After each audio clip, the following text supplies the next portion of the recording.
సీతారామరాజు జిల్లా పాడేరు ఈగొందూరుకు చెందినటువంటి retired teacher Sriramulu గారు ఈయన జూన్ 30వ తారీఖు 2025 నాడు రిటైర్ అయ్యారు. ఆయన రిటైర్ అయిన పిదప ఆయనకి రావాల్సినటువంటి రిటైర్మెంట్ బెనిఫిట్స్ కోసం పెన్షన్ పేపర్స్ మొదలైనటువంటివన్నీ కూడా ఏజీ ఆఫీస్ విజయవాడకి పంపించాల్సి ఉంది ఎంఈఓ గారి ద్వారా. అయితే సదరు పాడేరు ఎంఈఓ గారు అయినటువంటి జాన్ బోని ఈయన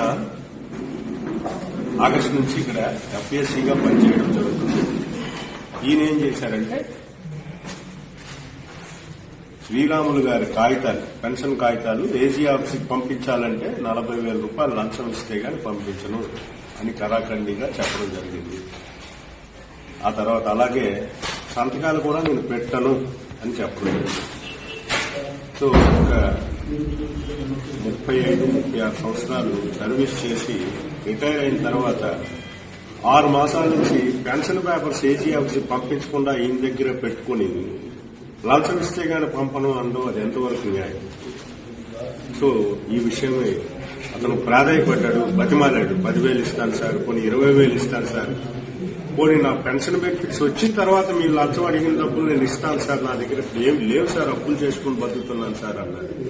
అయినా కూడా అతను నువ్వు డబ్బులు ఇస్తే గాని నేను చెయ్యను, అలా ఉన్నని ఆ పేపర్లు, అంతేగాని నేను నీ పని చేయను అని కరాఖండిగా చెప్పడంతో అతను ఏడ్చుకుంటూ విశాఖపట్నం, ఇంత పాడేరు నుంచి విశాఖపట్నం ఏసీబీ వారి దగ్గరికి వచ్చి, మా దగ్గరికి వచ్చి ఆయన ఏకరువు పెట్టాడు. సార్ నాకు ఇంత అన్యాయం జరిగింది సార్, తప్పకుండా బాబు మేము మీ వెనకాతలు ఉన్నాం, మేము మీకు తప్పకుండా చేస్తాం, ఇటువంటి లంచగొండలు మేము పట్టుకోవడానికే ఉన్నాం అని చెప్పి ఈ రోజు ఆ 40,000 రూపాయలు, అతను అడిగిన 40,000 రూపాయలు ఇస్తుండగా రెడ్ హ్యాండెడ్ గా అతన్ని మేము పట్టుకోవడం జరిగింది, అరెస్ట్ చేసి ఇతని మీద ఏసీబీ కేసు నమోదు చేసుకున్నాం. అతన్ని రేపు ఏసీబీ కోర్టు విశాఖపట్నంలో హాజరుపరుస్తాం. ఎవరైనా సరే, ఏ ప్రభుత్వ అధికారైనా తాను చేయాల్సిన పనిని నీతిగా, ధర్మబద్ధంగా, న్యాయంగా పనిచేయాలి.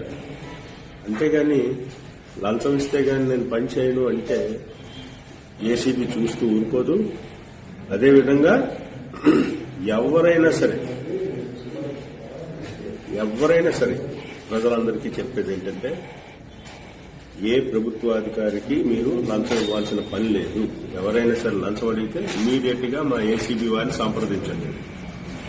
నెంబర్లు తెలియకపోతే కేవలం టోల్ ఫ్రీ నెంబర్ 1064 ఒక్కటి గుర్తుపెట్టుకొని చాలు. 1064 కాల్ చేస్తే ఇమీడియట్ గా మేము రంగంలో. థ్యాంక్స్.